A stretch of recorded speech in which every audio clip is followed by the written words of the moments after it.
Welcome again. तो देखिए lecture 25 में यहाँ पे हम स्टार्ट करेंगे कार्बोक्सिलिक एसिड्स को। एंड यहाँ से अगेन आप याद रखेंगे आपका 5 मार्क का क्वेश्चन पूछा जाएगा, क्योंकि जो हमने एल्डिहाइड्स एंड कीटोन्स पढ़े हैं उसमें जो और पार्ट पूछा जाता है वो कार्बोक्सिलिक एसिड से पूछा जाता है अगर 5 मार्क क्वेश्चन आपको दिखे। So basically this is important also from 5 marks point of view, and काफ़ी छोटा सा चैप्टर है as compare to aldehydes and ketones. Now अगर आप सिलेबस पे जाओगे, ये आपका सिलेबस है। So 6 marks, then 8 marks aldehydes ketones, and इसमें बेसिकली कार्बोक्सिलिक एसिड्स भी आता है। सो ये हमारा एक कंबाइंड चैप्टर है यहाँ पे।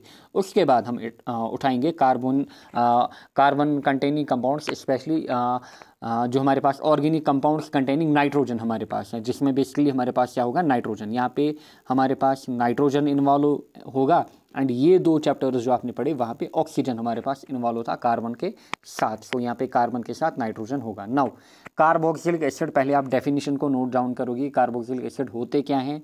अच्छा, फिर हम पढ़ेंगे यहाँ पे इनकी जनरल फार्मूला, फिर यहाँ पे नॉमेनक्लेचर, फिर यहाँ पे इनकी फिजिकल प्रॉपर्टीज़।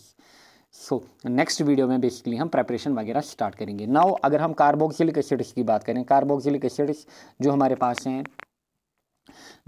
ये हमारे पास वो कार्बन कंपाउंड्स होते हैं जिनमें कार्बोऑक्साइल फंक्शनल ग्रुप होता है। बेसिकली ये आपको पता होगा, बेसिक सी चीज़ है, ये हम क्लास 10th में भी पढ़ते हैं। इनमें हमारे पास क्या होता है, कार्बोऑक्साइल फंक्शनल ग्रुप, मतलब COOH फंक्शनल ग्रुप हमारे पास होता है। जैसे एल्डिहाइड्स में CHO फंक्शनल ग्रुप था, या फिर अल्कोहल्स में हमारे पास OH ग्रुप था, या ईथर में हमारे पास OR ग्रुप था, वैसे ही कार्बोक्सिलिक एसिड्स में हमारे पास COOH ग्रुप होता है, या फिर COOH फंक्शनल ग्रुप होता है, जिसको हम बोलते हैं कार्बोऑक्साइल। इनकी जो COOH हमारा है, इसी को हम बोलते हैं कार्बोऑक्साइल फंक्शनल ग्रुप। सो ये हमारे पास होते हैं कार्बोक्सिलिक एसिड्स, जिनमें आपको इस टाइप का ग्रुप मिले या फिर इस टाइप का फंक्शनल ग्रुप मिले। किस टाइप का, COOH।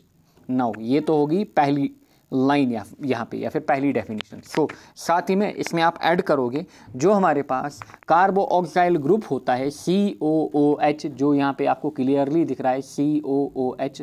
ये बेसिकली कॉन्सिस्ट होता है किससे, कार्बोनिल ग्रुप से, क्योंकि कार्बोनिल कंपाउंड्स जब हम पढ़ते हैं इसमें एल्डिहाइड्स भी आते हैं, कीटोन्स भी आते हैं, कार्बोक्सिलिक एसिड्स भी आते हैं कार्बोनिल ग्रुप में। सो कार्बोनिल ग्रुप में हमारे एल्डिहाइड्स भी आते हैं, कीटोन्स भी आते हैं, एंड कार्बोक्सिलिक एसिड्स भी आते हैं। अच्छा, इनमें क्या होता है, जो कार्बोनिल ग्रुप होता है ये अटैच्ड होता है किसके साथ, हाइड्रोक्साइल ग्रुप के साथ, हाइड्रोक्साइल ग्रुप के साथ, सिंपली यानी कि OH ग्रुप के साथ। सो इसमें इस टाइप से हमारे पास जो COOH हम लिखते हैं, COOH, इसको मैं ऐसे भी लिख सकता हूँ, यहाँ पे C डबल बॉन्ड O, यहाँ से हमारा OH, बेसिकली आप इसको ऐसे भी लिख सकते हो। सो क्लियरली आपको यहाँ पे दिख रहा होगा कि जो हमारे पास जो C डबल बॉन्ड O यानी कि कार्बोनिल ग्रुप है, ये किसके साथ कनेक्टेड है, हाइड्रोक्साइल ग्रुप यानी कि OH के साथ ये कनेक्टेड है। समझ में आया होगा। सो C डबल बॉन्ड O हमारा है कार्बोनिल, कार्बोनिल इतना हमारे पास क्या है, कार्बोनिल ग्रुप। एंड जो OH हमारे पास है, ये जो OH हमारे पास है, this OH is known as hydroxyl group, hydroxyl group. समझ में आ रहा होगा। सो ये लाइन भी आपको क्लियर हुई होगी। पहली लाइन में COOH, COOH को हम क्या बोलते हैं, इसको हम बोलते हैं कार्बोऑक्साइल ग्रुप। फिर जो कार्बोऑक्साइल ग्रुप है, जब हमने इसको तोड़ के लिखा C double bond O OH, जो इसमें C डबल बॉन्ड O है that is carbonyl group, and ये कार्बोनिल ग्रुप होता है अटैच्ड किसके साथ, हाइड्रोक्साइल ग्रुप यानी कि OH के साथ। सो ऐसे आप नोट डाउन करोगे। समझ में आया होगा। नेक्स्ट इंपॉर्टेंट पॉइंट हियर, जो कि ऑब्जेक्टिव आपसे पूछा जा सकता है कि बताइए फैटी एसिड्स क्या होते हैं। जो हाइयर मेंबर्स होते हैं एलिफैटिक कार्बोक्सिलिक एसिड्स के पास, अब देखिए या तो कार्बोक्सिलिक हमारे पास एलिफैटिक होंगे, एलिफैटिक होंगे, AL में लिखूंगा, या तो एरोमेटिक होंगे। एरोमेटिक मतलब रिंग अटैच्ड होगी, फिनाइल ग्रुप अटैच्ड होगा। सो अब एलिफैटिक में जब हम कार्बोक्सिलिक एसिड्स की फैमिली पढ़ते हैं, methanoic acid, ethanoic, propanoic, butanoic, pentanoic, इस हिसाब से जब हम कार्बन नंबर 12 एंड 18 पे जाते हैं, between from carbon 12 to carbon 18, जो हमारे पास कार्बोक्सिलिक एसिड्स होते हैं जिनमें कार्बन कितने हैं, टोटल 12। अच्छा, साथ ही में 13, 14, 15, 16, 17 अप टू 18, अप टू 18 हम बोलते हैं इनको बेसिकली क्या, फैटी एसिड्स।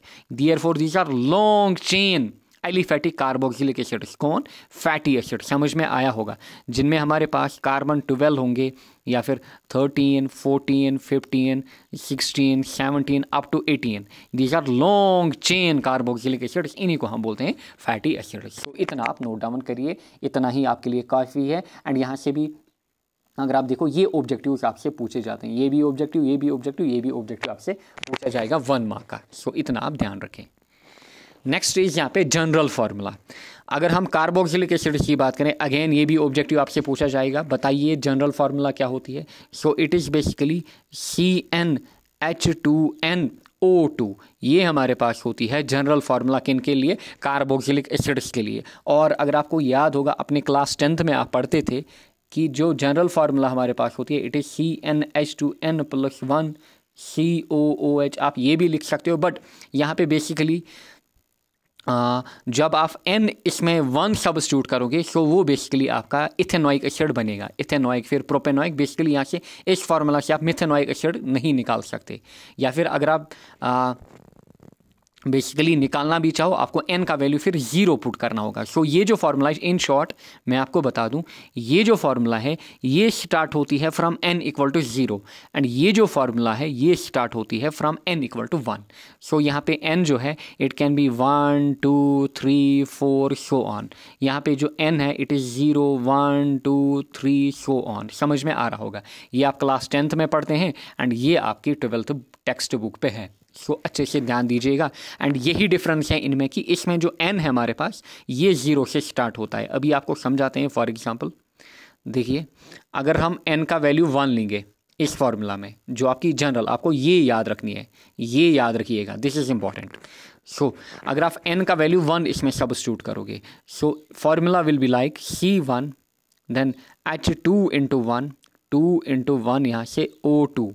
सो अगर आप इसको फर्दर लिखोगे this will B C1H2 H2O2। सो अगर आप इसको फर्दर अब अरेंज करोगे, दिस इज बेसिकली H कितने हैं? 2 आपके पास, कार्बन कितना? 1। दिस इज HCOOH एंड यही हमारे पास होता है पहला कंपाउंड कार्बोक्सिलिक एसिड फैमिली का, दैट इज हमारे पास फॉर्मिक एसिड, इसका common name, and methanoic acid IUPAC name. Methanoic इसलिए 1 कार्बन इसमें है। सो समझ में आया होगा। n = 2 सब्स्टिट्यूट करिए, this will be C2 then H2। यहाँ पे 2 अपनी फार्मूला का है, क्योंकि फार्मूला क्या है? H2 फिर n का वैल्यू हमने कितना लिया? 2, फिर यहाँ से O2, फिर यहाँ से O2, this will B C2H4O2 C2H4O2। अब अगर आप इसको ब्रेक करोगे आप लिखोगे CH3, क्या लिखोगे? CH3। सो कार्बन मैंने 1 लिखा, H कितने लिखे? 3। अब कार्बन भी 1 बचा, H भी 1 बचा, सो आप लिखोगे COOH। देखिए अगर आप काउंट करोगे ये वापस से यही आएगा। सो अगर आप काउंट करोगे कार्बन 2, देखिए कार्बन कितने आ गए? 2।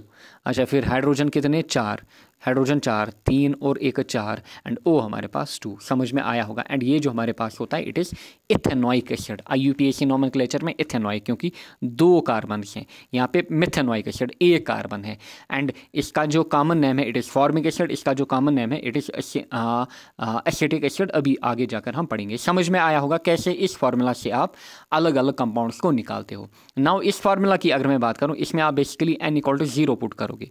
जब आप n = 0 पुट करोगे आपका क्या बनेगा? C0 देन यहाँ से H2 × 0 हो गया 0 +1 देन यहाँ पे COOH। सो ये भी 0, इतना भी 0। सो देखिए C तो हो गया 0, H2 × 0 2 × 0 हो गया 0, बट यहाँ से है अभी 1। सो दिस विल बिकम H, एक ये H, क्योंकि H1 है ना यहाँ पे प्लस में 1, HCOOH। समझ में आया होगा कैसे यहाँ से फॉर्मिक एसिड निकला या फिर यहाँ से मिथेनॉइक एसिड निकला। नाउ अगर आप n = 1 पुट करोगे आपका इथेनॉइक एसिड यहाँ से निकलेगा। समझ में आया होगा।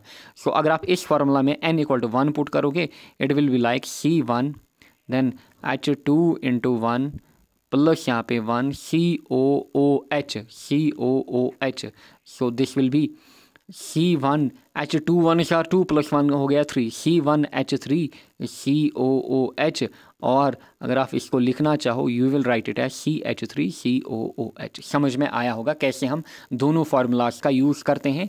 एंड बेसिकली ये फार्मूला आप खाली याद रखिएगा एंड इतना ही लिखिएगा कि N यहाँ से 0 1 2 3 हो सकता है, बट जो ये फार्मूला है ये आपको याद रखनी है पहली, क्योंकि ये आपकी टेक्स्ट बुक पे है। एंड आपसे ऑब्जेक्टिव अगर पूछा जाएगा यही फार्मूला पूछा जाएगा, बट कभी कभार एग्जामिनर का दिमाग फिर गया, वो आपको इस फॉर्म में भी दे सकता है। सो आप दोनों याद रखिएगा, बट ज़्यादा फोकस किस पे, ज़्यादा फोकस इस वाली फार्मूला पे, CnH2nO2। समझ में आया होगा, समझ में आया होगा। आगे बढ़ते हैं, बात करेंगे नाउ अब नॉमेनक्लेचर की।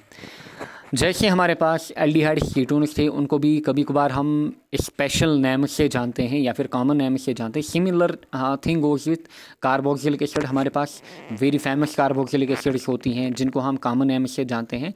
And before going into nomenclature आप कुछ इम्पॉर्टेंट, या फिर चलिए उसी टेबल में आप याद रखेंगे, पहले हमारे पास फॉर एग्जांपल पहला जो कंपाउंड हमारे पास है, लेट इट इज़ HCOOH। अभी जो हमने निकाला HCOH, ये बेसिकली पहला मेंबर होता है इनका, क्योंकि एक कार्बन है इसमें। अब यहाँ से एक तो हम कॉमन नेम भी लिखेंगे जो भी इंपॉर्टेंट कंपाउंड्स होंगे, एंड साथ ही में इनका IUPAC नेम। नाउ अगर मैं इसके कॉमन नेम की बात करूं, जो HCOOH हमारे पास होता है, इसको हम कॉमनली बोलते हैं फॉर्मिक एसिड। पढ़ा होगा आपने बेसिक क्लास से ही, इसको हम बोलते हैं formic acid. Even 6th 7th class में भी आपने पढ़ा होगा, इसको हम बोलते हैं formic acid. Very important objective, formic acid क्यों बोला जाता है, क्योंकि हम इसको रेड आंटस से ऑब्टेन करते हैं। So it is obtained from red ants, इसलिए हम फॉर्मिक एसिड बोलते हैं। ऑब्जेक्टिव पूछा जाएगा फॉर्मिक एसिड आप कहाँ से ऑब्टेन करते हो। नाउ जो IUPAC नॉमेनक्लेचर है, यहाँ पे आप लिखोगे नॉमेनक्लेचर में पहले आप लिखना यहाँ पे IUPAC में कैसे हम इनको नाम देते हैं, IUPAC में कैसे हम इनको नाम देते हैं। अच्छा, पहले मैं ये सब चीज़ें रब करूँगा। वेट ए सेकंड, अभी आप कुछ मत लिखिए। नाउ देखिए, अगर मैं नॉमेनक्लेचर की बात करूँ, पहले कॉमन, इन शॉर्ट में लिखूँगा कॉमन। अच्छा, कॉमन में बेसिकली हम क्या करते हैं, कॉमन में अगर आप याद रखोगे, कॉमन में सिंपली हम इनमें सुफिक्स IC इक एसिड यूज़ करते हैं। सो इनमें बेसिकली हम इक एसिड यूज़ करते हैं, इक एसिड हम यूज़ करते हैं। For example it can be formic acid, acetic acid, propionic acid, butyric acid. So हम बेसिकली इक एसिड इनमें ऐड करते हैं कॉमन नेम में। बट ज़्यादातर जो ऑब्जेक्टिव्स आपके एग्जाम में पूछे जाते हैं, या फिर ज़्यादातर क्या 100% जब आपसे नॉमेनक्लेचर पूछा जाएगा, वो कॉमन नेम आपसे नहीं पूछेगा, वो आपसे IUPAC ही पूछेगा। सो IUPAC में आपको सिंपली याद रखना है कि आपको क्या करना है, जो अल्केन हमारे पास होता है, अल्केन में आपको क्या करना है, E आपको बाहर निकालना है, E आपने बाहर निकाला, एंड इसमें आपको ओइक एसिड बेसिकली डालना होगा, या फिर ओइक। सो इसमें आपको ओइक एसिड डालना होगा, ओइक अलग से, OIC ओइक इसमें आपको डालना होगा। So this will be like, ये हमारे पास क्या बनेगा, this will be alkane. E आपने रिमूव किया, इसमें जोड़िए आप oic acid. So this will be alkanoic acid, alkanoic acid. So alkanoic acid हमारे पास इनका नेम होता है as in terms of IUPAC nomenclature. So इतना आपको समझ में आया होगा। कॉमन नेम में इक एसिड, IUPAC में ओइक एसिड आप डालते हो, किसके साथ, अल्केन का E बाहर निकाल के आप लिखते हो अल्केनोइक एसिड। नाउ इसी चीज़ का हम यूज़ करेंगे, देखिए HCOOH हमारे पास पहला कंपाउंड, एंड कुछ जो इम्पोर्टेंट हमारे पास होंगे उनके कॉमन नेम भी यहाँ पे आपके साथ में शेयर करूँगा। यहाँ पे देखिए HCOOH। अच्छा, पहले IUPAC ही लिखेंगे नीचे। नाउ अगर मैं इसके IUPAC नॉमेनक्लेचर की बात करूँ, IUPAC नॉमेनक्लेचर HCOH, बताइए कार्बन कितना, 1। देयरफॉर जहाँ पे कार्बन 1 होता है हमारे पास, उसको हम वर्ड रूट जो यूज़ करते हैं that is myth. So basically ये हमारे पास था मीथेन, मीथेन। अब हमें मीथेन में ई निकालना है, देयरफॉर ऐड क्या करना है, oic acid. So this will B methanoic acid. समझ में आया होगा, सिंपल सा नोमेनक्लेचर, ज़्यादा खास नोमेनक्लेचर कुछ नहीं है। ज़्यादा नोमेनक्लेचर में अगर ऑब्जेक्टिव बनेंगे आपसे, स्टार्टिंग में ही मैंने आपको बोला है ईथर्स पे ऑब्जेक्टिव बनेगा नोमेनक्लेचर में। अच्छा, कीटोन्स में आपको कंफ्यूज कर सकता है, देन अमाइन्स में आपको कंफ्यूज कर सकता है। इन तीन का नोमेनक्लेचर जो है ढंग से सीखिएगा, 2-3 मार्क क्वेश्चन यहाँ से आएंगे डेफिनेटली। ईथर्स, कीटोन्स एंड यहाँ पे अमाइन्स।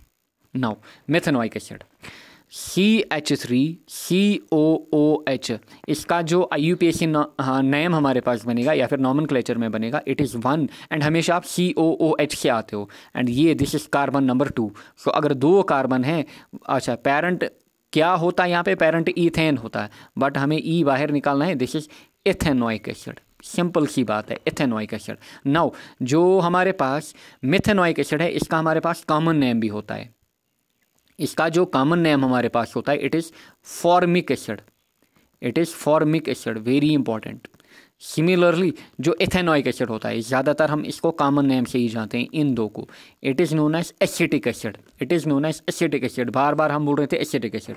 सो इट इज़ जहाँ पे कार्बोक्सिलिक एसिड कंपाउंड में 2 कार्बन होंगे, वो हमारा एसिटिक एसिड होता है। नाउ 2 इंपॉर्टेंट पॉइंट्स आपको यहाँ से याद रखने हैं कि जो हमारे पास फॉर्मिक एसिड होता है, ये बेसिकली रेड आंट से ऑब्टेन होता है, ऑब्जेक्टिव आपसे पूछा जाएगा।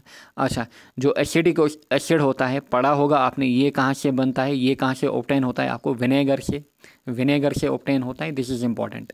सो ये सब चीज़ें भी नोट डाउन करिए, रेड आंट से, ये विनेगर से। नाउ अब अगर थोड़ा इंक्रीज करते हैं ब्रांचिंग को, ये चैन को, CH3CH2COOH, CH3CH2COH, बताइए कितने कार्बन, 3। यहाँ से आप आएंगे 1 2 3। सो हमेशा आपको COOH वाला कार्बन है वो भी काउंट करना है। So 3 carbon. सो देयरफॉर ये बेसिकली होता प्रोपेन, बट प्रोपेन से हम ई निकालते, इसमें ऑइक एसिड डालते हैं, this is propanoic acid. And propanoic acid का बेसिकली हमारे पास common name simply propanoic acid ही होता है, इसका कॉमन नेम भी यही होता है, इसका IUPAC नेम भी यही होता है। नेक्स्ट हमारे पास अगर 4 लेंगे, चलिए 4 तक ही हम जाएंगे, उसके बाद ब्रांचिंग वगैरह सिखाएंगे आपको। फॉर एग्जाम्पल अब हम 4 तक जाएंगे, CH3 CH2 CH2COOH, बताइए कितने कार्बन, 1 2 3 4 कार्बन।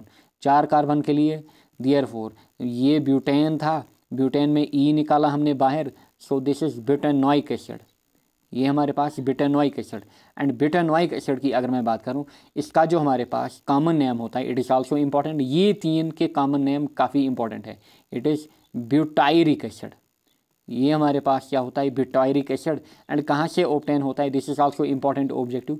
ये बेसिकली रैनसिड यानी कि खराब बटर, रैनसिड बटर से हमारे पास ऑब्टेन होता है। इवन ये कुछ फॉर एग्जांपल मिल्क में भी पाया जाता है थोड़ा बहुत, एंड चीज़ में भी। ज़्यादातर याद रखिएगा रैनसिड बटर से ये ऑब्टेन होता है, इसीलिए इसको ब्यूटायरिक एसिड बोला जाता है। क्या बोला जाता है, ब्यूटायरिक एसिड को, ब्यूटायरिक एसिड। इसको समझ में आया होगा, सिंपल सी चीज़ें हैं, अच्छे से ध्यान में रखिएगा। नाउ अब अगर थोड़ा ट्विस्ट करके कंपाउंड्स आपको देते हैं, ये तो हो गए स्ट्रेट चेन वाले। नाउ फॉर एग्जांपल हमारे पास है CH3CH, यहाँ से हमारे पास CH3, फिर यहाँ से हमारे पास COOH, बताइए इसका नाम क्या बनेगा, दिस इज़ 1 2 एंड 3। सो 2 पे हमारे पास क्या है, मीथाइल। सो सिंपली आप बोलोगे दिस इज़ IUPAC नोमेनक्लेचर में दिस इज़ 2 मीथाइल। कार्बन कितने, 3, प्रोपेनोइक एसिड, प्रोपेनोइक एसिड। समझ में आया होगा, सिंपल नोमेनक्लेचर है इनका, ज़्यादा कुछ खास नहीं है। 2 methyl propanoic acid, 2 methyl propanoic acid, very very important.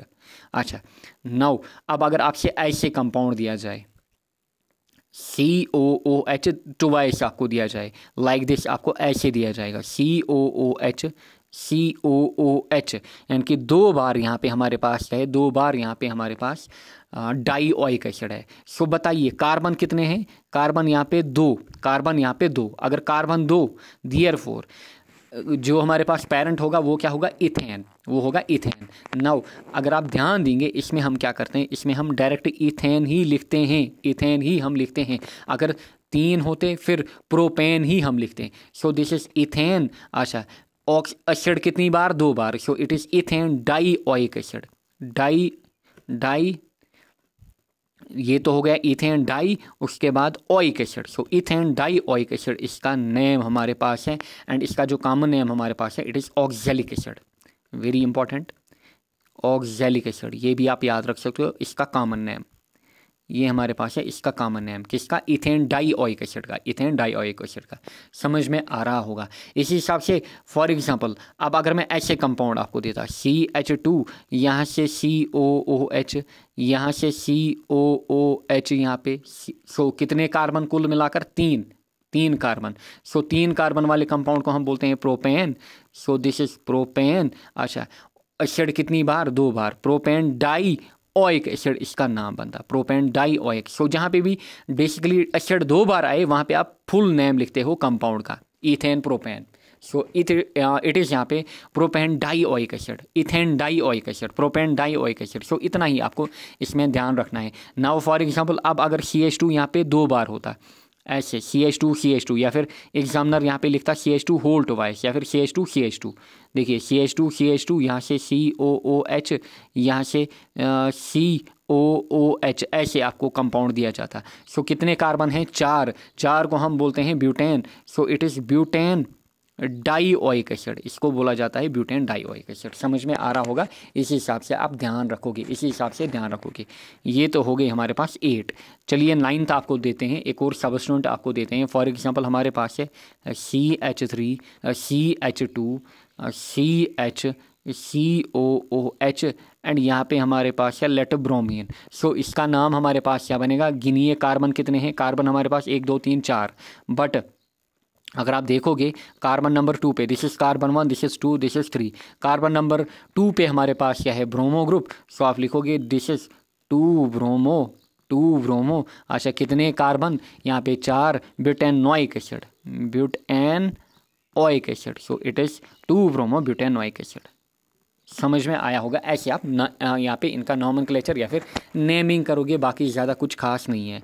Next number 10। अच्छा, इस कंपाउंड का बोलिए, बेंजीन रिंग के ऊपर COHN की फिनाइल, या फिर आपको ऐसे भी दिया जाएगा दिस इज ArCOOH, और आपको ऐसे भी दिया जाएगा दिस इज फिनाइल, फिर इसके साथ COOH, ऐसे इसका नाम आपको दिया जाएगा, सेम है यहाँ पे। या फिर आपको ये ऐसे भी दिया जाएगा, समझ में आ रहा होगा क्योंकि ऑलरेडी हमने ये सब चीज़ें देखी है। C6H5COOH, बताइए ये क्या हमारे पास होता है।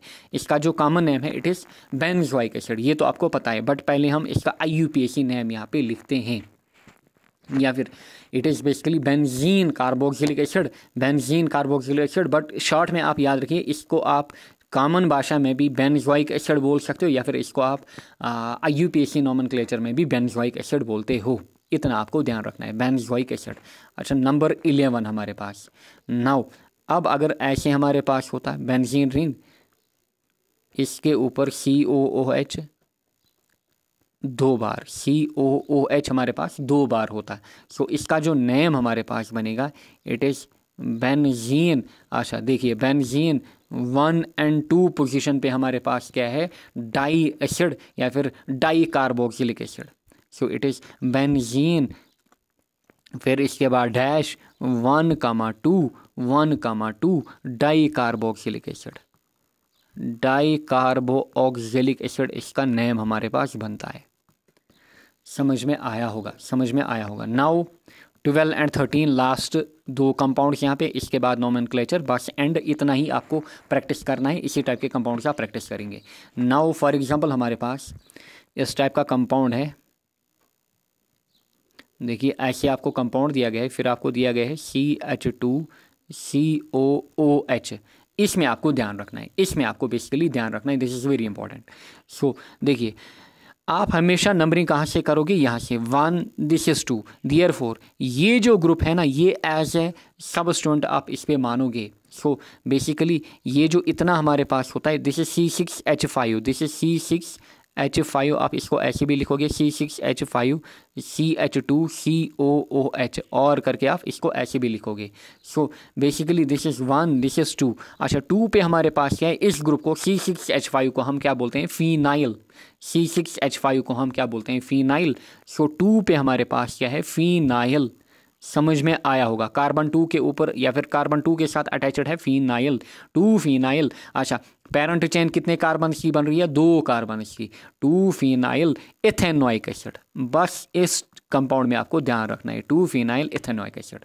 समझ में आया होगा। चलिए इसी टाइप का एक और आपको देते हैं ताकि आपको फर्दर क्लैरिटी बढ़े। यहाँ पे ऐसे यहाँ पे कंपाउंड, फिर इसमें CH2, फिर यहाँ से CH2COOH। अगर आपको ऐसे कंपाउंड दिया जाए या फिर आपको ऐसे भी लिखा होगा, ध्यान दीजिएगा, C6H5 CH2CH2COOH, और या फिर ऐसे भी लिखा होगा C6H5 की जगह PH लिखा होगा, यानी कि फिनाइल। बेसिकली ये हमारे पास है फिनाइल, PH, फिर लिखा होगा CH2CH2COOH। अगर ऐसे भी लिखा होगा, तीनों एक ही कंपाउंड है।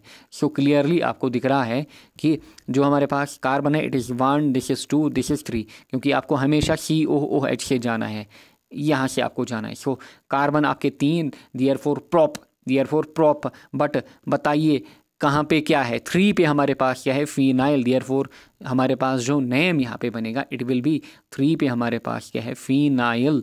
So 3 phenyl. अच्छा कंपाउंड हमारे पास पेरेंट कंपाउंड में कितने कार्बन, 3। सो 3 phenyl propanoic acid, 3 phenyl propanoic acid इसका नेम हमारे पास बनेगा। समझ में आया होगा। This is 3 phenyl propanoic acid. इसी टाइप के कंपाउंड्स आप प्रैक्टिस करोगे या फिर इतने ही कंपाउंड्स को ज़्यादातर आप प्रैक्टिस करोगे। समझ में आया होगा। दिस इज ऑल अबाउट आपका नोमेनक्लेचर। सो आप स्क्रीन शॉट्स भी ले सकते हैं। लीजिए, पहले 7 तक लिया होगा आपने, फिर नेक्स्ट 8 से यहाँ तक 11 तक बेंजीन 1,2 डाइकार्बोक्सिलिक एसिड लिया होगा आपने। फिर यहाँ से 2 फिनाइल इथेनोइक एसिड और 3 फिनाइल प्रोपेनोइक एसिड कैसे हमारे पास बनते हैं, समझ में आया होगा। नाउ लास्ट टॉपिक हियर, इस वाली वीडियो में या फिर इस वाले लेक्चर में, फिजिकल प्रॉपर्टीज़। नाउ देखिए फिजिकल प्रॉपर्टीज़ ऐसे ही आप लिखोगे। एंड पहली फिजिकल प्रॉपर्टी जो है, this is very important. Definitely अगर क्वेश्चन पूछा जाएगा इससे फिजिकल प्रॉपर्टी के ऊपर पूछा जाएगा, क्योंकि बॉइलिंग पॉइंट हर जगह हमने डिस्कस किया है।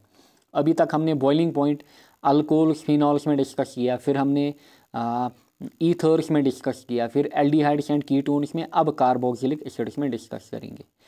सो देखिए एल्डिहाइड्स एंड कीटोन्स में हमने क्या देखा था, एल्डिहाइड्स एंड कीटोन्स में ईथर से ज़्यादा बॉइलिंग पॉइंट होता है बट अल्कोहल से कम। देयरफॉर अभी तक हमने देखा अल्कोहल्स में ज़्यादा बॉइलिंग पॉइंट, फिर एल्डिहाइड्स एंड कीटोन्स, फिर ईथर्स में। आप कंपेरेबल मॉलिक्यूलर मास, अगर आप मॉलिक्यूलर मास कंपेरेबल ले रहे हो, बट यहाँ पे आपको मैं फाइनल नोट दूंगा, वेरी इंपॉर्टेंट। कार्बोक्सिलिक एसिड से हाइयर बॉइलिंग पॉइंट, किन से, अल्कोहल से भी इनका बॉइलिंग पॉइंट ज़्यादा होता है। फिर एल्डिहाइड्स एंड कीटोन्स से तो ऑब्वियसली होगा, क्योंकि हमने ऑलरेडी देखा अल्कोहल्स का ज़्यादा होता है एल्डिहाइड्स एंड कीटोन्स से, या फिर कीटोन्स एंड एल्डिहाइड्स का कम होता है अल्कोहल से। देयरफॉर कार्बोक्सिलिक एसिड जो हमारे पास होते हैं इनका हाइयर बॉइलिंग पॉइंट होता है अल्कोहल्स, एल्डिहाइड्स एंड कीटोन्स से। अगर हम कंपेरेबल मॉलिक्यूलर मास लें, किस कारण, इंटरमॉलिक्यूलर हाइड्रोजन बॉन्डिंग के कारण, क्योंकि यहाँ पे इनमें इंटरमॉलिक्यूलर हाइड्रोजन बॉन्डिंग होती है। एंड इवन जो हमारे पास कार्बोक्सिलिक एसिड्स होते हैं ये एग्जिस्ट करते हैं एज डाइमर, इनकी वेपर फेज में ये एग्जिस्ट करते हैं एज डाइमर। आपको दिखाते हैं कार्बोक्सिलिक एसिड हमारे पास RCOOH ग्रुप। नाउ देखिए कैसे यहाँ पे इनमें इंटरमॉलिक्यूलर हाइड्रोजन बॉन्डिंग होती है। देखिए R अगर आप बनाना चाहते हो आप इसको बना सकते हो, इट इज़ RC, यहाँ से डबल बॉन्ड O हमारे पास, फिर यहाँ से डबल बॉन्ड O, फिर यहाँ से डबल बॉन्ड O, फिर यहाँ से हमारे पास H होगा, हुआ ना RCOOH। अब अगर हम दूसरे यहाँ पे सिमिलर मॉलिक्यूल को लाएं, सिमिलर कार्बोक्सिलिक एसिड को लाएं, अब देखिए इसको मैं राइट डाउन कर सकता हूँ यहाँ पे लाइक दिस। देखिए R, देखिए यहाँ से C, फिर यहाँ से डबल बॉन्ड O, एंड यहाँ से हमारे पास OH। सो समझ में आया होगा। RCOOH 2 मैंने बनाए। नाउ आपको बॉन्डिंग यहाँ पे दिखाते हैं, हाइड्रोजन बॉन्डिंग कैसे होती है। ये जो O है ये इस H के साथ बॉन्डिंग बनाएगा, एंड ये कौन सी बॉन्डिंग है, हाइड्रोजन बॉन्डिंग। एंड ये जो H है ये इस O के साथ क्या करेगा, हाइड्रोजन बॉन्डिंग बनाएगा। इसी को हम बोलते हैं intermolecular hydrogen bonding. And basically आपको क्लियरली दिख रहा है कि वेपर फेज में ये एग्जिस्ट कर रहे हैं एज डाइमर। सो डाइमर की फॉर्म में ये एग्जिस्ट करते हैं। सो इतना आपको याद रखना होगा। एंड ऐसे आप फिगर बना सकते हो। अगर आपको बोले शो, अगर आपको बोले ना शो इंटरमोलिकुलर या फिर show hydrogen bonding in carboxylic acid, आप ऐसे शो कर सकते हो। अगर आपको बोले इंटरमोलिकुलर हाइड्रोजन बॉन्डिंग, सो आप ऐसे शो कर सकते हो। ये फिगर बना के समझ में आया होगा।